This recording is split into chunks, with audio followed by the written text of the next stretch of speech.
வணக்கம். தாய் கொடுத்த தாய்ப்பாலுக்கு வணக்கம். என் தாய்க்கே தமிழ் கொடுத்த தமிழ் பாலுக்கு வணக்கம். தமிழ் தேசியம். தமிழ்நாட்டுல நிறைய பேரு சமஸ்கிருதம் வடமொழி, ஹிந்தி அந்நிய மொழி, தமிழே மூத்த மொழி. அம்மான்னா என்னன்னு கேட்டா தெரியாது, வணக்கம்னா என்னன்னு கேட்டா தெரியாது, மாப்பிள்ளனா என்னன்னு கேட்டா தெரியாது, இருமாப்புனா என்னன்னு கேட்டா தெரியாது, மாணவினா என்னன்னு தெரியாது, சாப்பாடுனா என்னன்னு தெரியாது, கல்வினா என்னன்னு கேட்டீங்கன்னா தெரியாது, மாண்புமிகு மாண்புமிகு மாண்புமிகுன்னா என்னன்னு தெரியாது, சீமான்னா என்ன பேருன்னு தெரியாது, முருகன்னா என்னன்னு தெரியாது, முத்தமிழ்னா என்னன்னு தெரியாது, பாரிசாலன்னா தெரியாது. எந்த ஒரு கேள்விக்கு பதில் கேட்டாலும் சொல்ல தெரியாது. ஆனா தமிழ் தான் மூத்த மொழி, சமஸ்கிருதம் வடமொழி. எப்படி நெய் வேற வெண்ணெய் வேற. இப்படி என்ன வருது? நரேந்திர தாமோதரதாஸ் மோடி அது வடமொழி, ரங்கராஜ் பாண்டே அது வடக்க, ராஜராஜ சோழன் தமிழ் பேரா? அது தமிழ் பேரெல்லாம் கிடையாது. மல்லிகார்ஜுன கார்கே அதெல்லாம் வடமொழி. அமர் பிரசாத் ரெட்டி அதெல்லாம் வடமொழி, தெலுங்கு. பவன் கல்யாண் அதெல்லாம் தெலுங்கு. தம்பூரான் அதெல்லாம் தெலுங்கு, மலையாளம். இதெல்லாம் நம்ம பேரே கிடையாது. அது ஒரு நம்ம பேர் வருது பாருங்க, சீமான். சீமான் மட்டும் அது செந்தமிழன். அப்போ சல்மான், சல்மான், உஸ்மான், அதியமான், சம்மான், ஆயுஷ்மான், முசல்மான், இமான், இப்படி ஏகப்பட்ட மான் இருக்கு. அதுல இது மட்டும் எப்படி செந்தமிழன் ஆகுது? ஏன்னா தமிழ் தெரியாததுனால ஒண்ணு, இன்னொன்னு தமிழை வச்சுக்கிட்டதுனால. தமிழை வச்சுக்கிட்டா தமிழ், அது அடுத்தவன் வச்சுக்கிட்டா அது அவன். அதுக்கு காரணம் எழுத்து. மொழியை சரியா சொல்லி கொடுக்காம தமிழ்நாடு அரசாங்கம் நம்மள முட்டாளா வளர்த்துக்கிட்டு இருக்கு. அதுவும் ஒரு காரணம். இன்னொன்னு எழுத்து. எல்லா பாஷைக்கும் எழுத்து கொடுத்துட்டதுனால இப்படி ஒரு பிரச்சனை வருது. அந்த பிரச்சனை இனிமேல் தமிழ்நாட்டில இருக்கக்கூடாது, இந்த நாட்டுல இந்தியாவிலயும் இருக்கக்கூடாது. அதுக்கு காரணம் மொழியை சொல்லி கொடுக்கணும். அது பிரதமர் நரேந்திர மோடி ஐயால மட்டும்தான் முடியும்.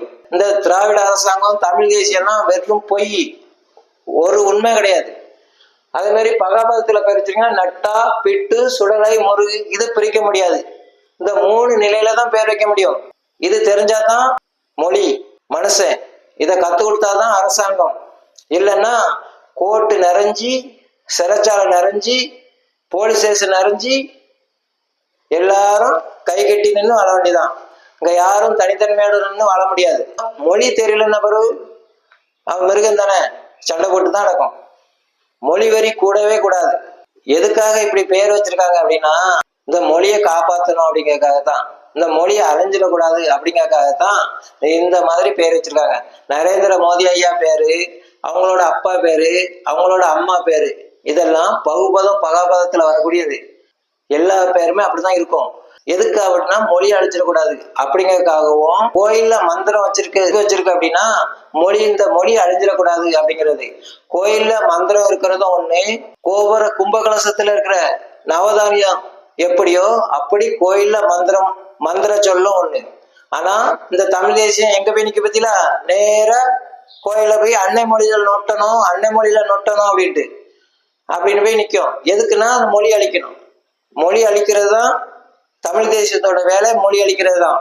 நாம் தமிழர் கட்சியும் தமிழ் தேசியத்தோட வேலையும் என்ன அப்படின்னா, தமிழை வைத்து தமிழனை கொல்லுவது, தமிழனை வைத்து தமிழை அழிப்பது. அதுக்காக தமிழை வைத்து தமிழனை தடவிக்கிட்டு இருக்கான். இப்போ தமிழ் பேசுறவங்க யாரும், நாட்டுல இருக்கிற யாரும் எதுக்கும் மயங்கிடக்கூடாது. சரியா?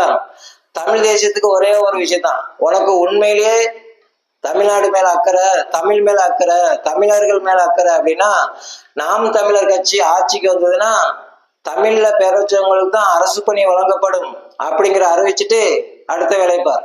தர்மத்தின் வாழ்வுதனை சூது கௌபம், பின் இறுதியில் தர்மமே வெல்லும். ஜெய்ஹிந்த்.